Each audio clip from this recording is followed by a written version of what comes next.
بسم الله الرحمن الرحيم الحمد لله وكفى هو الأول والآخر والظاهر والباطن وهو بكل شيء عليم الذي نزل الفرقان على عبده ليكون للعالمين نظيرا نحمده سبحانه وتعالى ونشكره ونستعينه ونؤمن به ونتوكل عليه ونعوذ بالله من شرور أنفسنا ومن سيئات أعمالنا إنه من يهده الله فلا مضل له ومن يضلل فلا هادي له نشهد أن لا إله إلا الله وحده لا شريك له له الملك وله الحمد يحيي ويميت وهو على كل شيء قدير ونشهد أن سيدنا ومربينا وأستاذنا وقدوتنا وشفيعنا محمد رسول الله صلى الله عليه وسلم وعلى آله الطاهرين وعلى أصحابه المجاهدين وعلى كل من دعا بدعوته إلى يوم الدين أما بعد atún sáàdì ọlọ́run ọba wa Allah subhanahu wa ta'ala kó lọ́dún ìṣù ẹni ẹ̀kọ́ ẹni ìgbé kí ọlọ́run ọba jọ kó má jẹ́ ọ̀rá nínú ìgbésí ayé ẹnìkọ̀ọ̀kan wa o ní orúkọ ọlọ́run ọba aláàánú jùlọ ọba oníkẹ́ òun la tún fi bẹ̀rẹ̀ èyí ní ó máa jẹ́ ìparí yàní nihayatu Suratul Nur ìparí Suratul Nur àyà tó gbẹ̀yìn àyà 64 arba osituna àyà eléyìí gẹ́gẹ́ bí a ti ń babọ̀ láti ìbẹ̀rẹ̀ pẹ̀lú ògo Ọlọ́run a parí rẹ̀ lẹ́yìn a tún máa bọ́ sínú àwọn ọ̀rọ̀ míì tí ó bá di ní ọ̀la pẹ̀lú ògo Ọlọ́run Ọlọ́run ọba mi lẹ́yìn ìgbà tá a ti dúpẹ́ fún Ọlọ́run jalla shanu ọba àkọ́kọ́ ọba àárín ọba àgbẹ̀yìn ọba tí ó lágbára lórí gbogbo nǹkan ìkẹ́ Ọlọ́run ìgẹ́ rẹ̀ kó lọ bá òjíṣẹ́ ńlá Muhammad sallallahu alaihi wasallam táwọn ará alẹ́ ànábì àtàwọn ọmọlẹ́yìn rẹ̀ àti gbogbo àwọn tí wọ́n bá lògbà tí wọ́n sì gbàgbọ́ tọkàntọkàn tó fi wá lórí àwa náà tí a wà lákòókò yìí ìkẹ́ Ọlọ́run kó má parí lórí wa yìí náà kó lọ bá àwọn ọmọ wa àti àwọn àrọ́mọdọ́mọ wa Allahumma àmín Ọlọ́run bá mi tún bẹ̀rẹ̀ lénìí bàdà a'udhu billahi minash shaitanir rajim bismillahir rahmanir rahim ala inna lillahi ma fi samawati wal ard qad ya'lamu ma antum alayhi wa yawma yurja'una ilayhi fayunabbi'uhum bima 'amilu wallahu bikulli shay'in alim. Ọlọ́run bá bẹ̀rẹ̀ ní orúkọ Ọlọ́run ọba aláàánú jùlọ ọba oníkẹ́ Allah tẹ́tí ó gbọ́ inna lillahi ma fi samawati wal ard gbogbo nǹkan tí ń bẹ ní sánmọ̀ dájúdájú tí ń bẹ ní gbogbo sánmọ̀ àti ilẹ̀ lillah tọ́lọ́run bá ní kò sí tẹnìkan ń bẹ gẹ́gẹ́ bí àwọn àmì rẹ̀ tá à ń sọ fún wa Allah ẹ̀tẹ́ tí ẹ gbọ́ gbéra ní sàkíyèsí inna lillahi ma fi samawati wal ard gbogbo nǹkan tí ń bẹ ń sánmọ̀ pátá nínú àwọn nǹkan tó ń bẹ ń sánmọ̀ àwọn eléyìí tá a mọ̀ wà ń bẹ àwọn eléyìí tá a mọ̀ wà ń bẹ nínú nǹkan tí ń bẹ ń sánmọ̀ gẹ́gẹ́ bá a ṣe gbọ́ lẹ́nu oníṣẹ́ ńlá sallallahu alaihi wasallam ó ń bẹ nínú sánmọ̀ méje ni ìpele méje Ọlọ́run bá gbé lórí ara wọn kọ́lákọ̀ sábà samawat ó gbé sánmọ̀ méje lórí ara wọn ìpele kọ̀ọ̀kan ó fi àyè sí àyè tó wà láàárín ilẹ̀ àti sánmọ̀ àkọ́kọ́ bẹ́ẹ̀ ló ṣe wà láàárín sánmọ̀ àkọ́kọ́ sí sánmọ̀ ẹlẹ́ẹ̀kejì ó sì fà wọn kan síbẹ̀ àwọn màláìkà ń bẹ lẹ́nu sánmọ̀ àkọ́kọ́ tí wọ́n ń ṣọ́ àwọn màláìkà ń bẹ lẹ́nu sánmọ̀ ẹlẹ́ẹ̀kejì ó ń bẹ ní sánmọ̀ ẹlẹ́ẹ̀kẹta ẹlẹ́ẹ̀kẹrin ẹlẹ́ẹ̀karùn ẹlẹ́ẹ̀kẹfà tó fi dé ẹlẹ́ẹ̀keje ètò wa wà lẹ́lẹ́ẹ̀keje ló pọ̀ ó ní àwọn màláìkà tí ń bẹ ní sánmọ̀ keje ó ní kathirun minan nas ó ní wọ́n pọ̀ ju ọmọ èdè ènìyàn lọ ó ní wà fi sab'a samawat ní sánmọ̀ ẹlẹ́ẹ̀keje lọ́hùn ẹ̀ẹ́rí àwọn ilé ńláńlá albuniyan ilé ńláńlá tó já sí pé Ọlọ́run ọba mi ti gbé kalẹ̀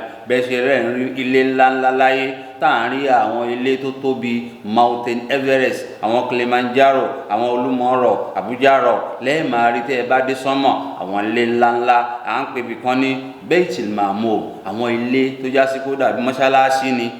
ó ní táwọn màláíkà kan bá ti wọbẹ̀ lẹ́yìn àwọn sab'un àwọn 70 tán bá ti wọbẹ̀ lẹ́nìí ó ní la ya'udu abada wọn ò tún ní padà mọ́ láyé. àwọn 70 míì ni ó ti wọbẹ̀ lọ́la tí wọ́n máa wọbẹ̀ tí wọ́n máa jáde tí wọ́n máa jọ́sìn. ó láwọn ibì kan nìyẹn ní sánmọ̀ keje. ó ní sánmọ̀ keje lọ́lọ́run bá gbé àlùjànnà rẹ̀ sí. àlùjànnà tí gbogbo wa ń jẹran ibi tọ́lọ́run bá wà ọ̀hún náà ni sánmọ̀ keje lọ́lọ́run bá fi tiẹ̀ síà tá à ń pè ní àga rẹ̀ ló pẹ̀tẹ́pẹ̀rẹ̀ sí ibẹ̀ ló jókòó sí. bó ṣe ń bẹ ní sánmọ̀ lọ́hùn sánmọ̀ keje bẹ́ẹ̀ lójú rẹ̀ kárí gbogbo nǹkan tí ń bẹ nínú ilẹ̀. ó ní bọ́lọ̀ ń ṣe wá ṣe nìyẹn. gbogbo nǹkan tó wá wà ń bẹ olómi ó ń bẹ ní sánmọ̀ ẹja ó ń bẹ ní sánmọ̀ àwọn èso ó ń bẹ ní sánmọ̀ àwọn oríṣiríṣi àwọn mèremère tẹ́ máa rápẹrẹ rẹ̀ nílé ayé ó ń bẹ ní sánmọ̀ náà. ìyẹn ló ń ṣe ńlá sallallahu alaihi wasallam ó nígbà tóun dé sánmọ̀ kẹta tóun lọ sí Isra wal Mi'raj tí wọ́n gbé òun láti ìlú Mọ́kà tí wọ́n gbé òun lọ sí Palestine láti ìlú Palestine Jerusalem wọ́n gbé òun lọ sí sánmọ̀. ó nígbà tóun dé sánmọ̀ ẹlẹ́kẹta òun bá Ànábì wa Isa alayhi salatu wassalam tó jókòó sẹ́bà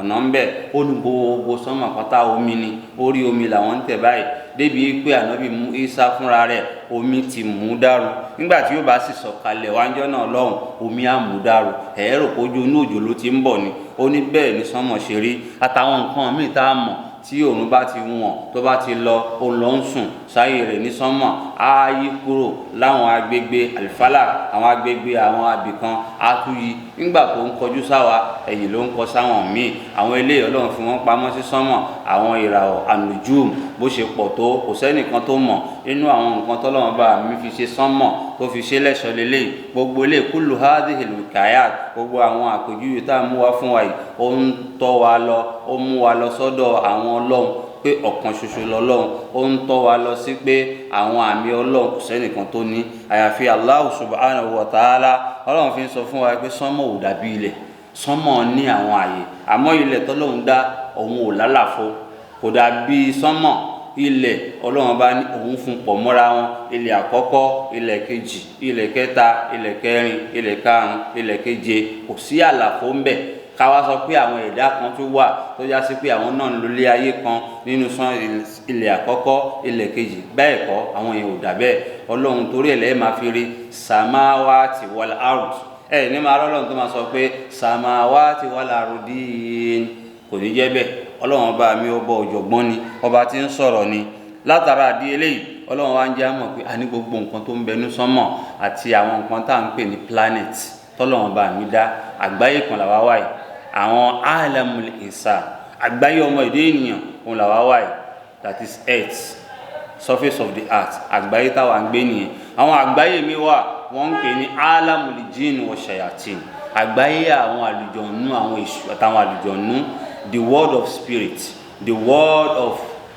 jinns and devil and the spirit Ọlọ́run dáwọn yẹn. níbo míì alamul malaika àwọn àgbáyé àwọn malaika the world of angels àwọn bìkan Ọlọ́run dáwọn yẹn náà káwọn náà máa lo ìṣẹ̀mí tí wọ́n bẹ́ẹ̀ bó ṣe wá wà gbogbo ìwà lábẹ́ sánmọ̀ Ọlọ́run bẹ́ẹ̀ là á máa ra àwọn Jupiter là á máa ra àwọn Venus là á máa ra àwọn Pluto gbogbo àwọn eléyìí nínú àwọn planet tọ́lọ́run dá tata samahila gbogbo wọn ń bẹ nínú abẹ́ sánmọ̀ Ọlọ́run ọba Allah subhanahu wa ta'ala. Ọlọ́run ọba ń fún wa ní àpèjúwe pé àní kò sẹ́nìkan tó lè tún dárò sánmọ̀. Ọlọ́run bá ní ẹ wo sánmọ̀ yẹn ẹ tún wo ẹ wò yíká ṣé ẹ lè rí àpáṣà kan níbi sánmọ̀ ṣé ẹ lè rí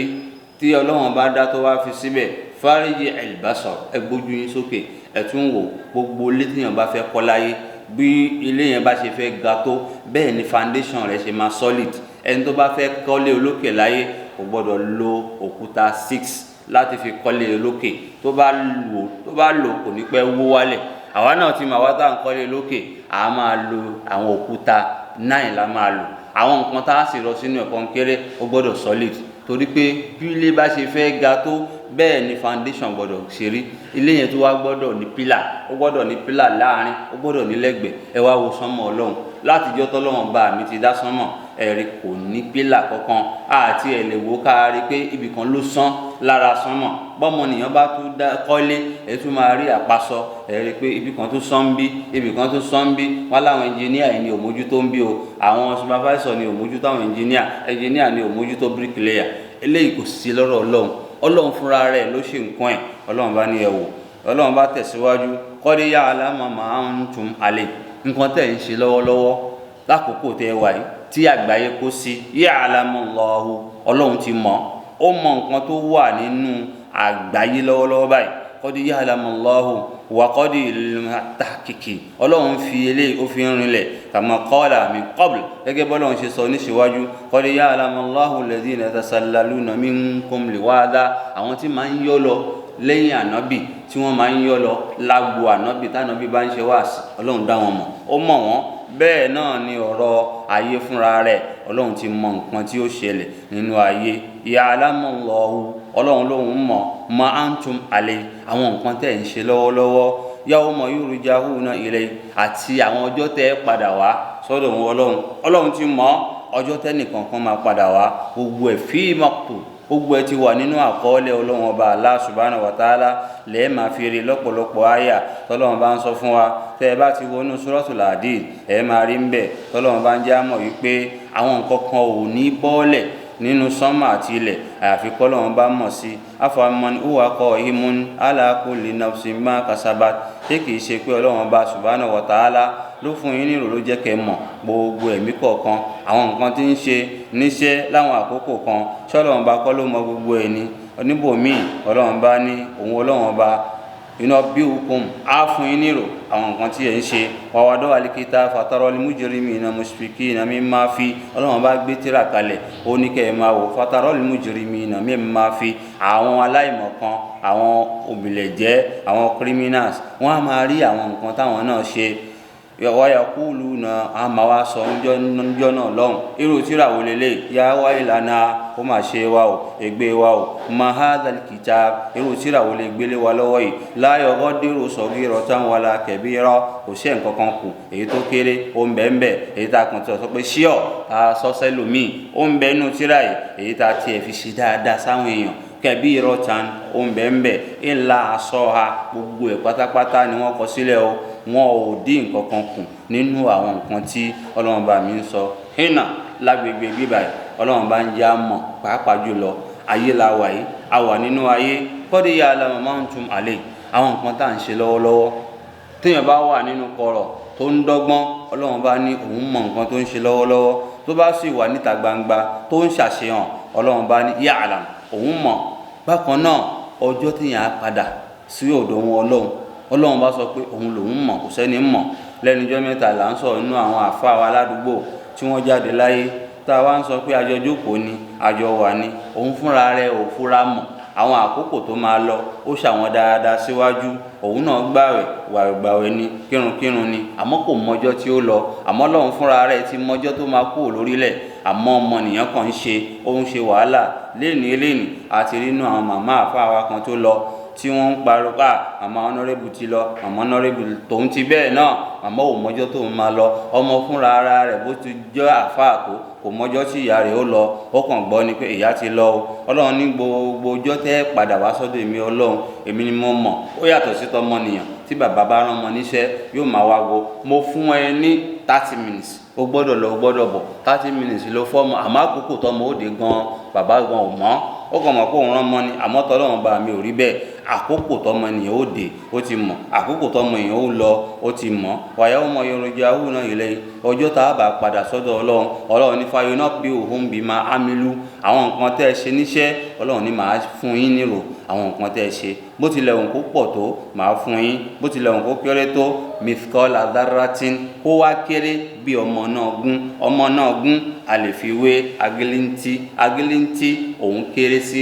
èèrà tóbi tá a bá gé èèrà tá a bá gé òun lọ́nà mẹ́wàá òun la agilinti kan tá a bá wá mú agilinti tá a bá ṣàwọn náà bí èèyàn mẹ́wàá òun lọmọ náà gún bọ́mọ náà gún ṣe wá kéré tó yẹn ọlọ́run ní iṣẹ́ tẹ́ ẹ bá wá ṣe bó tilẹ̀ òun kó pọ̀ tó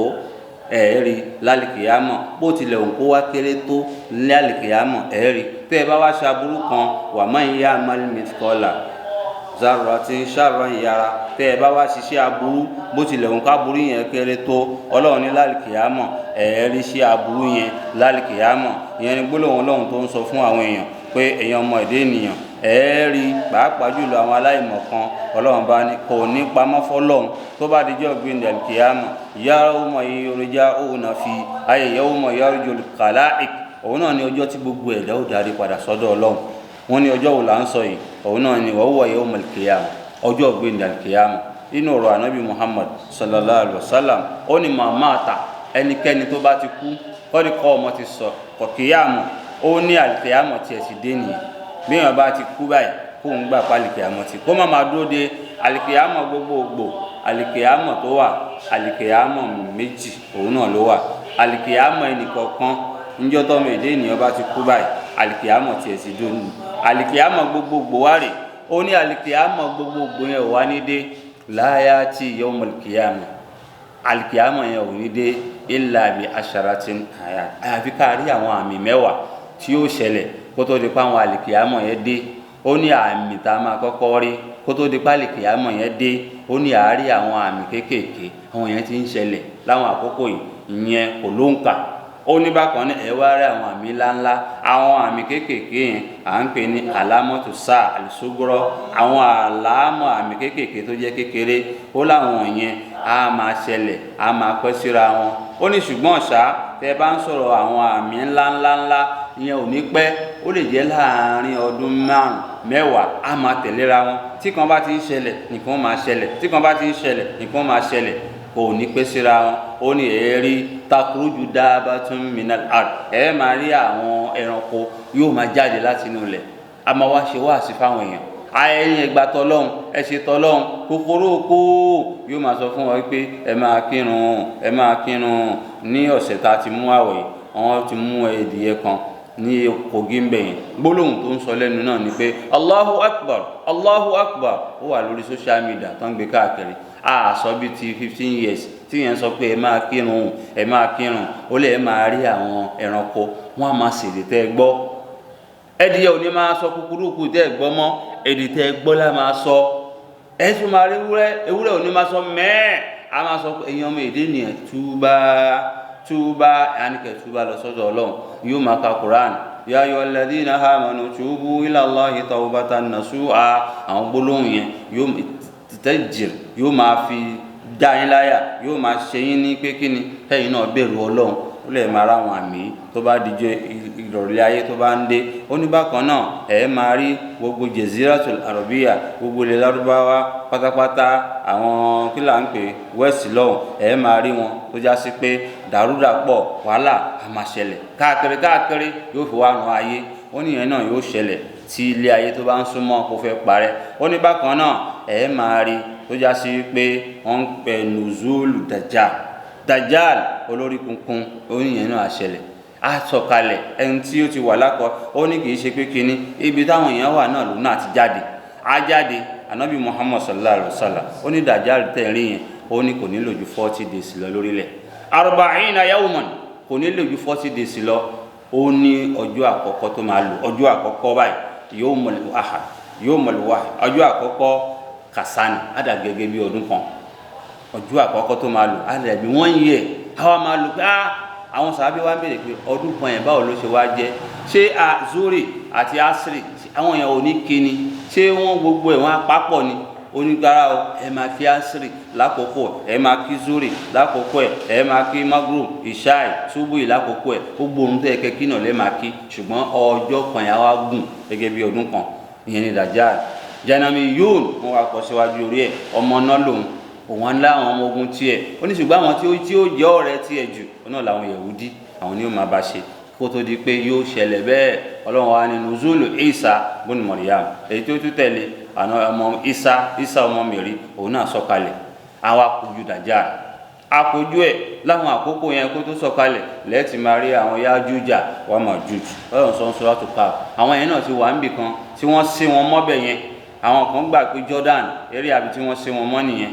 àmọ́ wọ́n wá bẹ̀ títí kò sẹ́ni mọ́ bẹ̀ Ọlọ́run fi bẹ̀ pamọ́ àmọ́ tó bá di ìrọ̀lẹ́ ayé tọ́lọ́run bá yóò mọ̀ tòrìjà òun náà fi ijọ́ tẹ́ padà àwọn nǹkan yẹn akànlá yóò dà gẹ́gẹ́ bí yolk ẹyin àti nǹkan tí ń bẹ nínú ẹyin bó ṣe máa rọ̀ fẹ́lẹ́fẹ́lẹ́fẹ́lẹ́ bẹ́ẹ̀ ni ó ṣe rọ̀ dọlọ́lọ́la àwọn mìíràn yẹn wọ́n ń gbẹ́ àpáta yẹn wọ́n ń gbẹ́ zunu rẹ́ẹ̀nì ló dín wọn mọ́bẹ̀ àmọ́ wọn ò rí gbẹ́ àmọ́ tó bá dìrọ̀lẹ́ ayé wọ́n á kàn já bí ẹni jẹ́ èyí báyìí wọ́n á sì jáde síta èyí tó kéré jù ní wọn yóò máa dà gẹ́gẹ́ bí ilé olókè mẹ́ta 3-story building yẹn yóò máa dàbí 3-story building báyìí tó gùn èyí tó gùn jù ní wọn tó bá nawọ́ sí òkun àmú ẹja ńlá á sì nawọ́ sí òrùn yóò yan lẹ́sẹ̀kẹsẹ̀ á sì máa jẹ àwọn yẹn náà máa da yẹ́rú Ọlọ́run tó wá àwọn yẹn wọn lọ mú mi kú ni Ànábì Ìsá alayhi salatu wassalam nígbà tó ń bá wá wọn ò ní lórúkọ Ànábì fún mọ́ nuzul Ìsá lànábì Muhammad pé sallallahu alayhi wa sallam òun náà yóò fẹ́yàwó òun náà bímọ yóò kojú Dajjal yóò bẹ Ọlọ́run fún àwọn òórùn àwọn òmìnira tí wọ́n kú tó ń dayé láàmú àwọn yìí náà kó wá padà ya Ọlọ́run bá mi yóò wá tilẹ̀kùn sánmọ̀ Ànábì Ìsá yóò lọ wá tilẹ̀kùn sánmọ̀ kò ní sí gbàdúrà wọn ọjọ́ ìlọ́lọ́run bá mi sọ pé yawma turja'una fi ila Allah gbogbo yín pátápátá ẹ̀ padà lọ sí ọ̀dọ̀ Ọlọ́run fayunabbihum bima amilu Ọlọ́run yóò fún yín nírò nípa àwọn nǹkan tẹ́ ń ṣe níṣẹ́ á gbogbo nǹkan tẹ́ yàn ń ṣe pátá á fún yín kò sí èyí tó máa ṣẹ́kù níbẹ̀ wallahu bi kulli shay'in alim torípọ́ Ọlọ́run bá mi òun náà ni onímọ̀ nípa gbogbo nǹkan nígbà táwọn àfáà ti tẹnu bọ eléyìí náà pé wallahu bi kulli shay'in alim Ọlọ́run ló nímọ̀ nípa gbogbo nǹkan wọn láwọn èèyàn Ọlọ́run fún wọn ní wa ma utitum min ilmi illa qalil Ọlọ́run ò fáwọn èèyàn nímọ̀ àyàfi kékeré báyìí ló fún wọn tá a bá ráwọn abarapá tá a bá ráwọn tí wọ́n ṣèwòsàn àwọn dókítọ̀ wọn láwọn mọ nǹkan tó ń bẹnu àlẹ́ inú wọn á ti sọ pé lágbájá nǹkan tó máa bí ni àwọn àfáà ní taba ní ká wò nínú nǹkan mẹ́wàá tó wà nínú àlẹ́ inú àfùpéré lọ́lọ́run fún àwọn dókítọ̀ àwọn tọ́bíb àwọn tó kura wọn ní dókítọ̀ àwọn oníwòsàn àmọ́ wọ́n ń jẹ́ ká mọ̀ pé wọ́n nímọ̀ yẹn lọ́dọ̀ Ọlọ́run bọ̀ fún wọn ní gbogbo ẹ̀ Ọlọ́run ní àlóhùn lòun ní gbogbo mọ̀ nínú mọ̀tọ́ Ọlọ́run bọ̀ fún wọn ọmọ tó ń bọ̀ yìí ṣèkíyón àwòsàn ṣé òjò lórí ibú ni àbójò lórí ire kò sí ọmọ tó ń bọ̀ yìí ṣẹ́mi ogun ni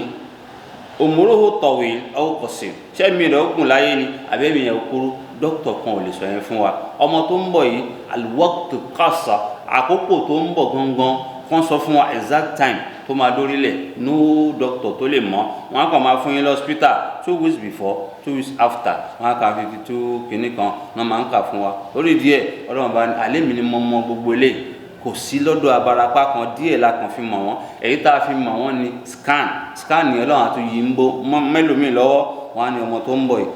ẹyọ kan ní òbí tó bá wá wọ Ọlọ́run méjì ló ń bọ̀ ẹyọ kan lọ́lọ́run fi wọn èyí tó ń bọ̀ nísàlẹ̀ àwọn orí Ọlọ́run bá ló mọ̀ ọmọ tó ń bọ̀ yìí ọkùnrin ni wọ́n á sábà mọ̀ yẹn tó bá wọ Ọlọ́run bá mi á tún yí kúrò á ní bẹ́ẹ̀ kọ́ òjò á ṣú àwọn èèyàn lójó tó fẹ́ ṣú yìí ó máa rọ ní Ọlọ́run á tún ká kúrò alójó rọ̀ mọ́ nígbà yìí Ànábì Yunus alayhi salatu wassalam òjò ṣú ó fẹ́ pa wọ́n rẹ́ Ọlọ́run bá ní àkáyà kú fáwọn ọjọ́ kan rí illa qawmu Yunus àyàfi ìjọ Ànábì Yunus àti níyà òjò ìyàwó rọ̀ lé wọn lórí àmọ́ Ọlọ́run sì ká kú Ọlọ́run ló ní gbogbo ẹ̀ àá ti máa rò pé nǹkan báyìí ni ó ṣẹlẹ̀ nǹkan yẹn ò sì ní ṣẹlẹ̀ mọ́ àyẹ́ máa fojú kú ẹlòmíì pé eléyìí Ọlọ́run bá ní kó yé ni tírélà ti gba ó ti tẹ̀ lẹ́sẹ̀ ó ku ẹ̀mí kan lọ́rùn ẹ̀ wọ́n á sì gbé ní nǹkan náà àwọn bàbá wa ńlẹ̀ Yorùbá nínú tírà wọn ní wàká mẹ́ńsẹ́kí mélòó ẹni tó já sí pé aláàárẹ̀ ni tẹ́rọ pé kò ní pẹ́ kú tó já sí pé aṣà inámìnà dàrí ó padà sí ẹ̀mí tó pọ̀ nílé ayé ọ̀ka mi ń sọ hínhín máta mi ń gẹ́rin ìlàtìn mélòó ẹni tẹ́rọ kú lálàáfíà pé bàbá ti gbádùn kò sí nǹkan tó máa ṣe bàbá máa ó ṣẹ̀ṣẹ̀ bọ́ nínú ọ̀rọ̀ kòrónà ó ti gbádùn ó ti wálé láìpẹ́ bàbá tún fi kú Ọlọ́run tún mú bàbá sọ́dọ̀ Ọlọ́run tún pa bàbá gbogbo lé pátápátá lọ́lọ́run bá mi fi ń sọ fún wa pé àwọn ìmọ̀ọ́sẹ́ kò sí lọ́dọ̀ ọmọ èdè ènìyàn àfọ̀dọ̀ Ọlọ́run nígbà míì ọmọ èdè ènìyàn ò ní kàwé Ọlọ́run adé ní kó mọ̀wé gẹ́gẹ́ bí tànàbí Muhammad sọ̀sọ́là wọ́n pè ní nàbí ilé omi ànábì tí ò mọ̀ ọkọ tí ò mọ̀ ọ́kà Ọlọ́run dẹ̀ ní kó padà mọ̀ ọ́kà